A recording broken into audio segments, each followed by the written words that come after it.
तो आज का स्टोरी का नाम है द डस्क और इसके राइटर का नाम है साकी। ये वाली नहीं, ये हेक्टर है, मुनरो का निकनेम है। मैं तुम लोगों को राइटर के बारे में बताकर बोर करने वाला नहीं हूँ। तो स्टार्ट करते हैं इस कहानी को। तो इस कहानी का जो मेन कैरेक्टर है जिसका नाम है नॉर्मन गोस्वामी, वो मार्च के महीने में शाम 6:30 में एक पार्क पहुंचे जिसका नाम था हाइड पार्क। वो इसलिए इस समय आए क्योंकि इस समय में भीड़ कम रहता है, ऐसा उन्हें लगता था शायद, क्योंकि हमारे यहाँ तो बच्चे इस समय में रे ये तो मेरा है, अब मैं बैठूंगा करते रहते हैं। पर जिस पार्क में ये जाते थे वहाँ पर इस समय बहुत शांति हुआ करता था और ये शांति के कारण ही जाते थे।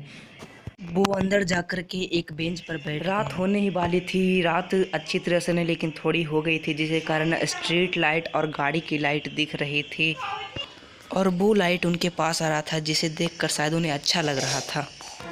फिर वहाँ पर एक बूढ़ा आता है और वो ना हिल रहा था ना डुल रहा था जैसे कोई मुर्दा, और फिर वो थोड़ी देर में वहाँ से चला जाता है।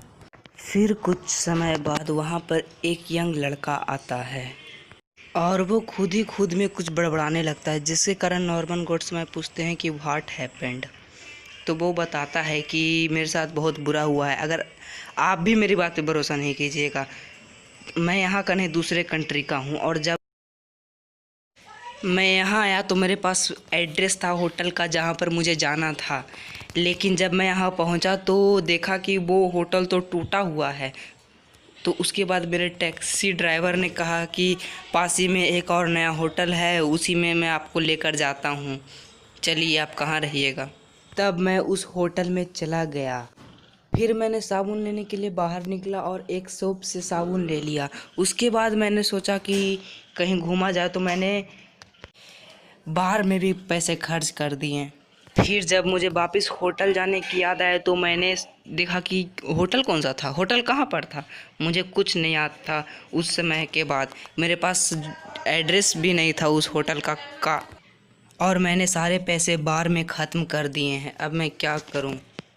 तब नॉर्मन गोड्सवाई कहते हैं कि मैं इस पे भरोसा कर सकता हूं क्योंकि मैंने भी एक बार ऐसा ही किया था, लेकिन वो सोप किधर है जो तुमने खरीदा?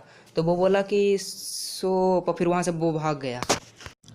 तब वो उस टेबल के नीचे देखे तो वहाँ पर एक सोप गिरा हुआ था, तो उन्हें लगा कि मैंने शायद उसे बोला और वो डर कर भाग गया है, मैं मुझे उसे खोजना चाहिए। वो उसके पीछे गए और उसे खोजे और बोलते हैं कि ये रहा तुम्हारा सोप और ये रहा कुछ पैसे, जब तुम अपने घर पहुंच जाओ तो इस एड्रेस पे मुझे पैसे वापस भेज देना। उसके बाद फिर वो यंग लड़का वहाँ से चल जाता है और नॉर्मन गोड्सवाई भी वहाँ से चलने लगते हैं। तभी वो देखते हैं जो बूढ़ा इंसान उसके बगल के बेंच पे आकर बैठा था वो वहाँ उसे मिलता है और वो कुछ खोज रहा होता है। तो नॉर्मन गोड्सवाई पूछते हैं कि आप क्या खोज रहे हैं? तब बोलता है सोप गिरा मेरा, मैंने सोप खरीदा था, कहाँ मालूम कहाँ गिर गया, मैं उसे ही खोज रहा हूँ, क्या तुम मेरी मदद कर दोगे?